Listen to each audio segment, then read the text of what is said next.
Nigel. And firstly, I want to thank the Institute for providing me with yet another opportunity and platform on which I can advance my views, etc. Now, it's an absolute pleasure to be here, and it's also a pleasure to serve on the panel alongside my distinguished colleagues who have aptly introduced the topic. So I noted that we have had an extensive day of discussing family-owned businesses, etc. So I don't think within the context I would need to introduce family-owned businesses, but also more importantly, I think within the context and the parameters of what has been happening globally with the pandemic, there is also no need to introduce COVID as well as the impact which it is having on the society.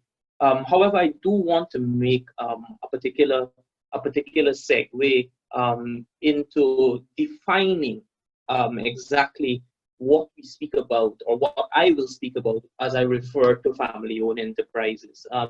So in that regard, I want to say that family-owned enterprises present themselves with a number of very unique features, if you will, if you look at them within the context of the Caribbean.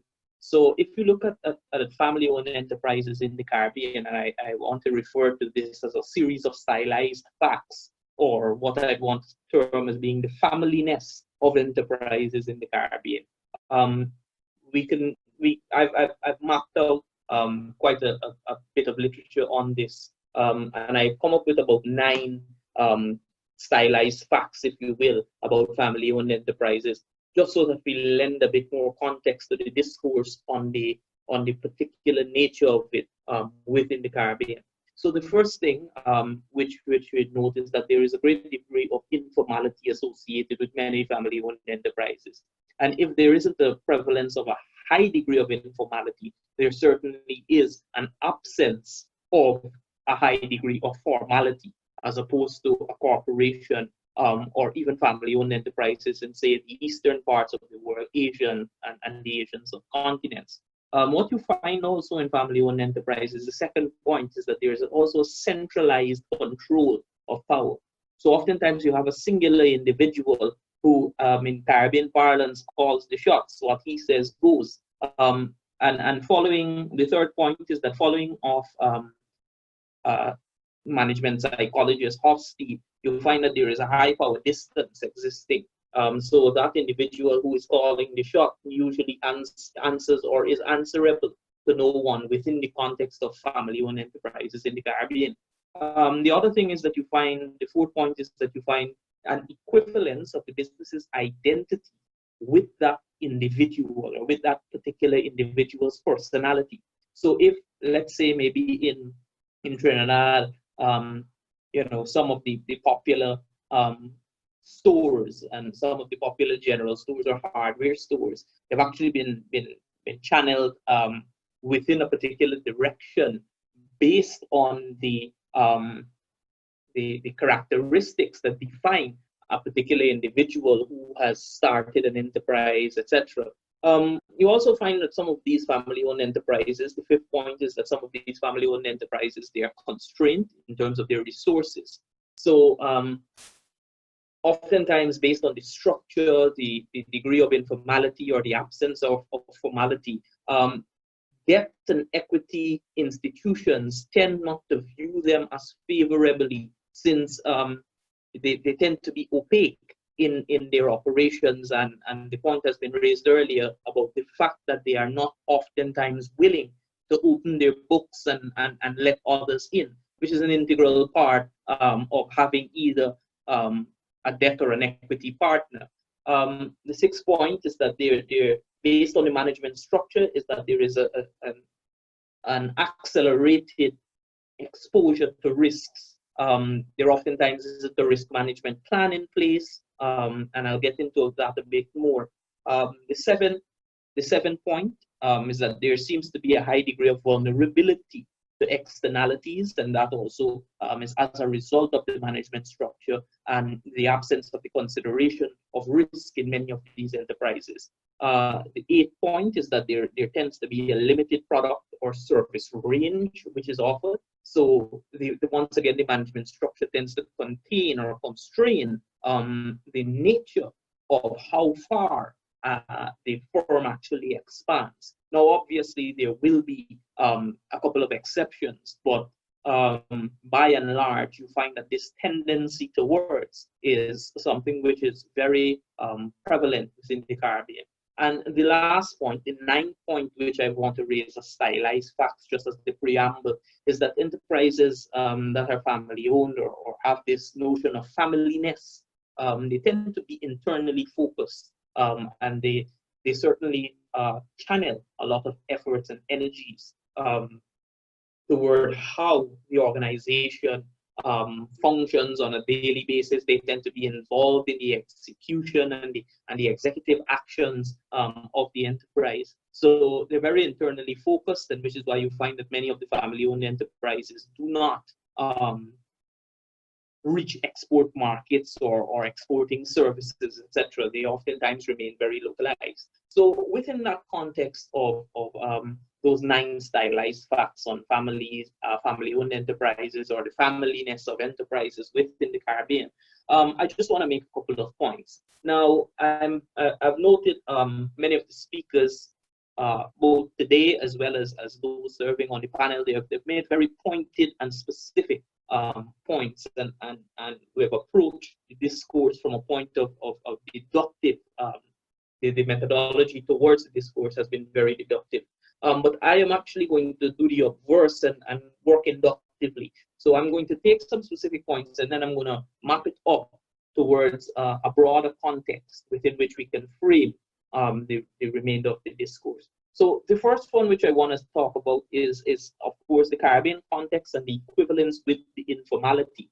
Now, each one of these points which I'll raise, I'll actually just say very briefly the opportunity which COVID has actually provided for these family-owned enterprises. And you note that notion of informality, what it has actually done, because many of the enterprises that are informal have not been throughout the Caribbean, and I've noticed this in Jamaica particularly. If you are not registered and if you do not provide your relevant documents, such as your tax registration and your tax compliance, your business registration, etc., you are not eligible for any relief from the government as regards COVID.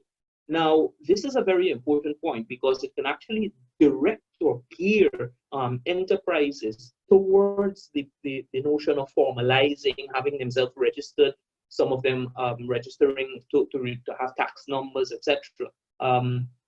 And I also, that is within the Caribbean, but I've also noticed that tendency occurring even in the Asian subcontinent, for example, India, where I keep a very close eye on. Now, this is a very important point because the high degree of informality that exists impacts or is rampant throughout the private sector in the region.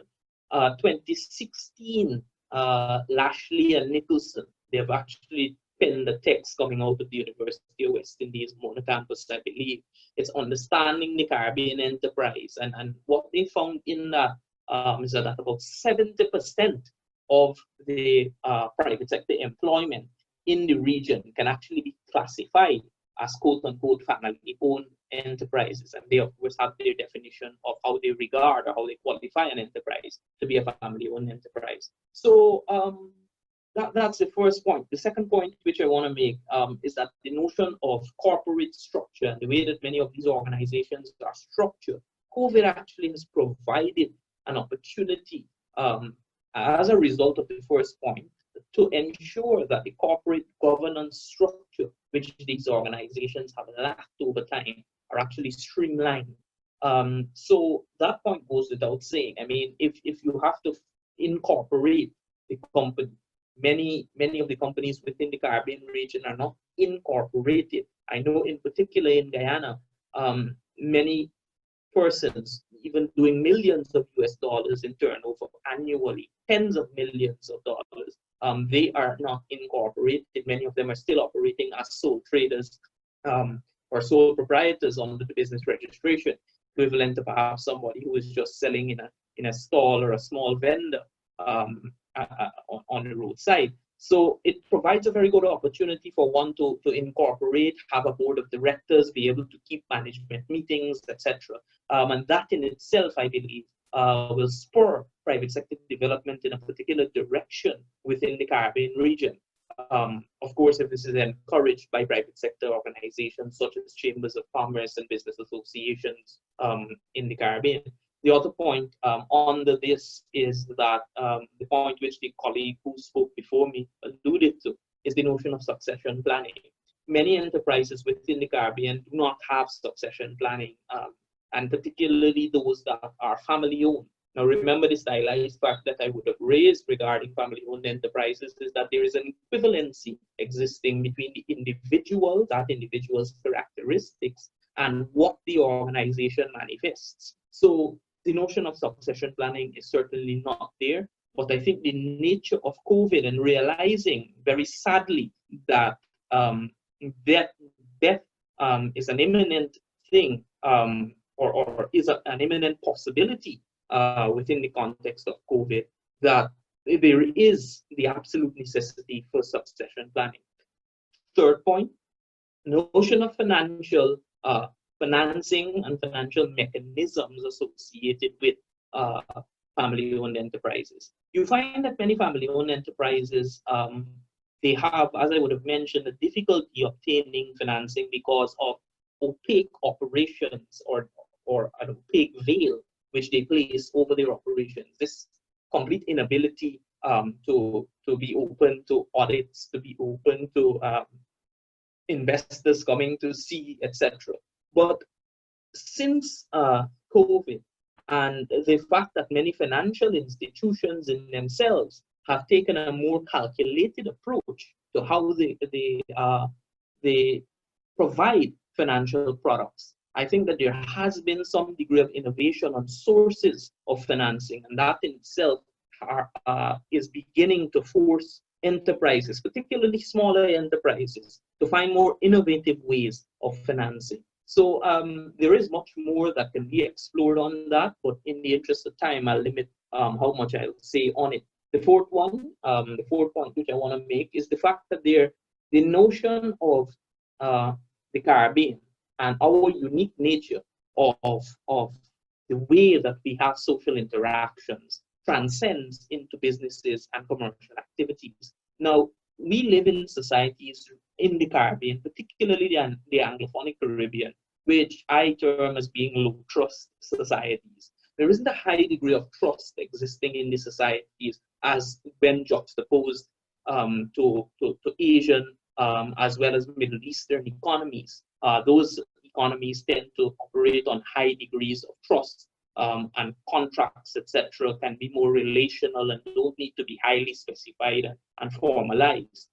So we do operate in these types of societies, and it is very important that during this period that employers, particularly those in the family-owned enterprises, pay keen attention to the opportunity to build trust between themselves and the employees. Now, some articles have emerged in the Harvard Business Review, amongst a couple of other business journals, which are actually speaking to how employees and potential employees moving out of this COVID pandemic are actually viewing companies based on or predicated on the way that they would have treated their employees during the period of COVID.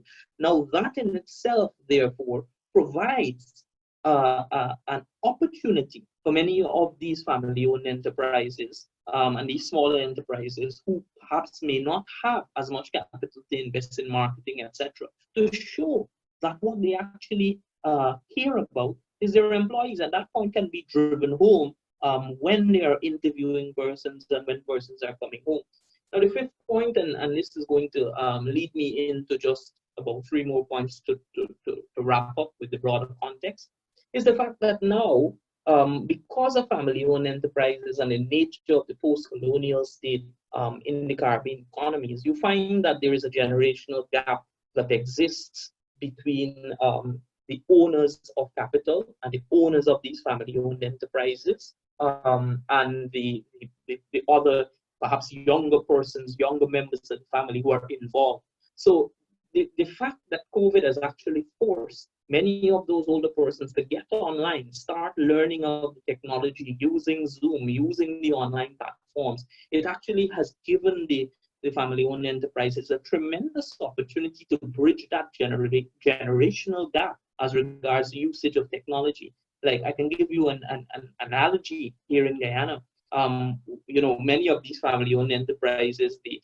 principal or the founder is quite frugal, as regards how they keep the money very close to them, and they're lax in terms of investing in technology. One before is his father, he was relating the story to me. His father did not even want to invest in Zoom subscription.